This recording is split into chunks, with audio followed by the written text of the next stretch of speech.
Hi Pisces, welcome to your January 2025 readings. हम देखेंगे आपके लिए क्या एनर्जीज हैं। और while we are flipping your key card here of the month, if you want to reach out to me, please reach out to me on 8448901791।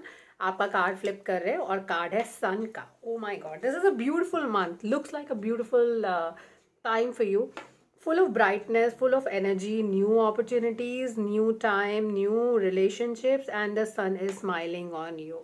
Looks like a beautiful month. Energies काफ़ी vibrant रहेंगी। आप बहुत ज़्यादा energetic feel करेंगे। आप कुछ नई चीज़ें भी करना चाहेंगे। जो चीज़ें आपने कुछ टाइम से होल्ड पे रखी हुई थी, मुझे लगता है वो चीज़ें आप वो चैप्टर्स रीओपन करना चाहेंगे। Very good time for Pisces. Flip कर रहे हैं कार्ड और फ्लिप कर रहे हैं कार्ड पहले हफ्ते के लिए। पहला हफ्ता कहता है कि I want to just push my boundaries. As we said, sun का कार्ड है। जो चैप्टर्स आपने बहुत टाइम से नहीं खोले, जो देखे तक नहीं है, जो किताबें आपने खोल कर नहीं देखी नॉलेज के लिए, अब वो सब कुछ करने का वक्त आ गया है। अब ये क्योंकि मार्च का ईयर भी होने वाला है 2025, इट्स अ नंबर 9 ईयर, तो एनर्जीज वैसे ही बहुत हाई रहेंगी। जितना ज़्यादा आप अपनी एनर्जीज को प्रोडक्टिव चीज़ों में इन्वेस्ट करेंगे, उतने ज़्यादा पॉजिटिव रिजल्ट्स आपको देखने को मिलेंगे। So this is a beautiful time for you, beautiful month for you Pisces. का ज़्यादा से ज़्यादा फायदा उठाइएगा।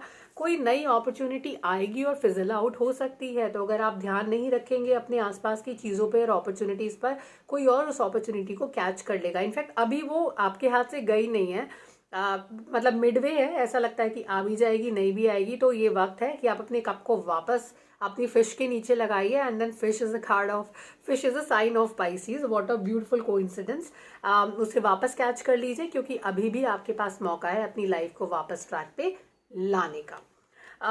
जनवरी के सेकेंड वीक की तरफ चलते हैं, which is a lovers card. देखिए, लवर्स एंड सन दोनों ही आपके कार्ड्स में है, दोनों ही एनर्जीज में है। तो मुझे लगता है कि एनर्जीज बहुत ब्यूटीफुल होने वाली है। Second week is giving all the more very beautiful messages for you. And what is this message? Card को हाथ में लेते हैं, थोड़ा क्लोजर लुक लेते हैं और देखते हैं कि क्या मैसेज है आपके लिए। दो लोग हैं, they are invested in themselves, जो एक दूसरे से काफ़ी ज़्यादा रिलेशनशिप स्ट्रांग लगता है। लवर्स का कार्ड है, ऊपर एंजल्स हैं, दोनों इस यूनियन को ब्लेस कर रहे हैं। ये union need not to be a romantic union, ये एक बिजनेस यूनियन भी हो सकता है, ये एक प्रोफेशनल यूनियन भी हो सकता है, ये पर्सनल यूनियन भी सर्टनली हो सकता है, ये आपका एसोसिएशन कनेक्ट आपकी फैमिली, आपके किड्स के साथ भी हो सकता है।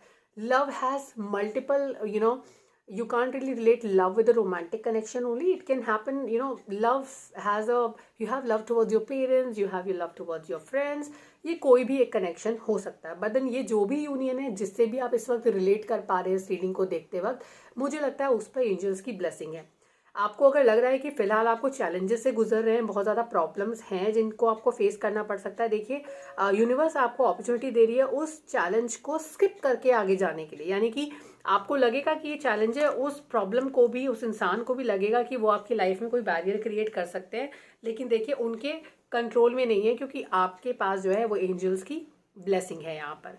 थर्ड वीक की अगर हम बात करें पाइसीज के, तो थर्ड वीक का कार्ड है काम कंपोज। क्वीन ऑफ वॉन्ड्स का, बहुत ही एनर्जेटिक क्वीन होती हैं ये। और ये वो क्वीन है जिनको ये पता होता है कि लाइन कब ड्रॉ करनी है और कहाँ पर ड्रॉ करनी है।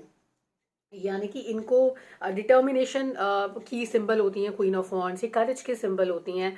तो जितना भी करेज, जितनी भी हिम्मत और जो आपको सेकंड वीक में लगनी है, ज़रूरत है, वो नज़र भी आ रही है आपको, वो चीज़ें आपके हाथ में आएंगी। जब हम, हमारे पास सन का कार्ड आया था शुरू में, मैंने आपको बोला था कुछ ऐसे चैप्टर्स हो सकते हैं जो आपने नहीं एक्सप्लोर किए, कुछ ऐसे अपॉर्चुनिटीज़ हो सकते हैं जिनके बारे में आप सोच भी नहीं रहे थे, लेकिन इस मंथ में आपको लगेगा कि चलिए ये भी एक्सप्लोर करके देखते हैं। उसी तरह की एनर्जीज यहाँ पर है। ऐसे कुछ चीज़ें जो एकदम वर्ज ऑफ नॉट हैपनिंग था, वो चीज़ें आपको सडनली इंप्रूव होती हुई नजर आएंगी। यानी कि चीज़ें आपके लिए शुरू से शुरू होती हुई नजर आएंगी। जीरो का कार्ड है, फूल का कार्ड है, यानी कि शुरुआत, स्क्रैच, नई बिगनिंग, ये कार्ड्स के अंदर नजर आती है। अब ये नई बिगनिंग आपके रिलेशनशिप एरिया में भी हो सकती है। एक और चीज़ जो आपके लिए की मैसेज है इस कार्ड से, वो ये है, अनदर की मैसेज फॉर यू इज कि क्वीन ऑफ वॉन्ड्स का कार्ड है। आप सोशलाइज करिए, बाहर जाइए, लेकिन ये ध्यान रखिए कि लिमिट और एक लाइन कहाँ ड्रॉ करती है जिसको क्रॉस करने की हिम्मत लोगों के अंदर नहीं हो। और वो जो एक लाइन है, आपको ड्रॉ करना सीखना होगा। मुझे लगता है कि पिछले कुछ वक्त में अगर आपकी चीज़ें वर्कआउट नहीं हुई हैं, तो इसलिए भी नहीं हुई हैं क्योंकि आपको नो कहना नहीं आता है। ये मंथ आपको वो एक लेसन भी देकर जाएगा कि किस तरह से लोगों की अननेसेसरी चीज़ें जो होती हैं उनके लिए, और अनवांटेड, और वो चीज़ें जो आपके बेनिफिट में नहीं है उनको नो कैसे कहा जा सकता है। It's a beautiful energy giving you a lot of strength overall. ये मंथ आपको बहुत सारी नई चीज़ें सिखाकर जाएगा और नई चीज़ों की शुरुआत भी करेगा। टावर का कार्ड है, और उसके साथ साथ जो कार्ड है वो है द लवर्स का। तो अगर कोई एक एसोसिएशन, ऐसी कोई चीज़ जो कि नहीं वर्कआउट हो रही थी, ऐसा कोई रिलेशनशिप जो वर्कआउट नहीं हो रहा था और आपको प्रॉब्लमेटिक लग रहा था, मुझे ऐसा लगता है कि वो दोबारा से रीबिल्ड होने के चांसेस है। यानी कि जो टावर आपको टूटता हुआ नजर आ रहा था, जो रिलेशनशिप आपको टूटते हुए नजर आ रही थी, वही रिलेशनशिप आपको यहाँ पर वापस बनती हुई नजर आएगी। लवर्स ने आपको 2 बार ब्लेस किया है आपकी रीडिंग्स के अंदर, विच इज़ लाइक एक बार इस तरह से कि just don't worry, I am there, and then दूसरी बारी the angels will register their presence. आपको विश्वास भी नहीं होगा, आपने सोचा नहीं होगा कि ये रिलेशनशिप इस तरीके से वर्कआउट हो सकती है, क्या ये भी पॉसिबिलिटी थी? और वही पॉसिबिलिटी आपको कार्ड्स के अंदर नजर भी आती है। एक और नज़र डालते हैं कार्ड्स पे और देखते हैं कि कुछ और की मैसेज जो हमसे मिस हो गया, या ऐसी चीज़ जो हम देख नहीं पाए, या और एक और मैसेज जो एंजल्स आप तक पहुंचाना चाहते हैं। मुझे लगता है कि एग्रेशन जो है उस पर थोड़ा सा कंट्रोल करने की आपको ज़रूरत होगी। मैं आपको इसलिए कह रही हूँ क्योंकि आपके पास यहाँ पर एक वॉन्ड मुझे नज़र आती है, यहाँ एक वॉन्ड मुझे नज़र आती है। उसके अलावा मुझे यहाँ पर भी ऑब्वियसली 2 जगह पे वॉन्ड नज़र आती है। यहाँ पर एक और वॉन्ड का कार्ड है, then queen of wand is also there. तो जब wands and the 2 of wands is also there, तो जब भी वॉन्ड्स के कार्ड्स होते हैं ना, ऐसा लगता है कि आपकी, क्योंकि आपकी एनर्जीज बहुत आई हैं, उस वजह से आपके जो कंट्रोल अपने ऊपर, अपने इमोशंस के ऊपर, अपने एग्रेशन, एंगर के ऊपर ना थोड़ा सा चैलेंज हो जाता है उसको कंट्रोल करना। तो ये चीज़ आपको अपने अंदर कंट्रोल करनी पड़ेगी, अदरवाइज आपको नुकसान हो सकता है, आपके एंगर की वजह से आपको नुकसान हो सकता है। While we are reading for you, मुझे लगता है कि एक और कार्ड या कुछ एक कार्ड आपके लिए और पुल करने चाहिए, कुछ क्लैरिफिकेशन, कुछ की मैसेजेस के लिए। This is a card of Pisces. हम पाइसीज के लिए कुछ एक और मैसेजेस पुल करने की कोशिश कर रहे हैं। तो this is the second message. 2 messages और लेते हैं आपके लिए, 2 की मैसेजेस जो कि आपके लिए इंपॉर्टेंट है। प्रोटेक्शन फ्रॉम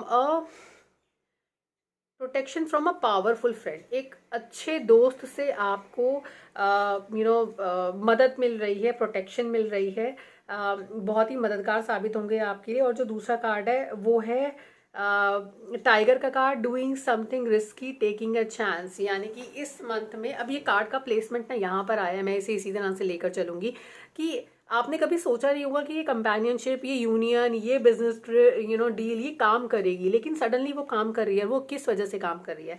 एक पावरफुल फ्रेंड से आपको एसोसिएशन मिल रही है, हेल्प मिल रही है, जिसकी वजह से आपको ये गिरती हुई चीज़ आपकी संभल जाएगी। और दूसरा आपके पास जो है ना वो एक करेज होती है ना कि अब मुझे करना ही है कुछ, तो वाले जो झील है आपके कार्ड्स में सभी जगह पर नज़र आती है मुझे। और इसलिए आप रिस्क लेने के लिए तैयार होंगे, वरना क्योंकि ये चीज़ें फॉल डाउन क्यों कर रही थी, इसलिए कर रही थी क्योंकि आपके अंदर उतनी हिम्मत नहीं थी। हिम्मत आपको क्वीन ऑफ वॉन्ड्स भी दे रही हैं, लेकिन वो ये बोल रही है कि अब ना कहना सीखो, और हिम्मत वही होती है, ना कहने के लिए भी हिम्मत की ज़रूरत होती है। तो वही आपके लिए मैसेजेस हैं पाइसीज। मंथ बहुत अमेजिंग रहेगा आपके लिए। आप प्लीज़ मुझे कमेंट सेक्शन में ज़रूर बताइएगा आपका मंथ कैसा रहा, और रीडिंग्स में आप और क्या एक्सपेक्ट करते हैं।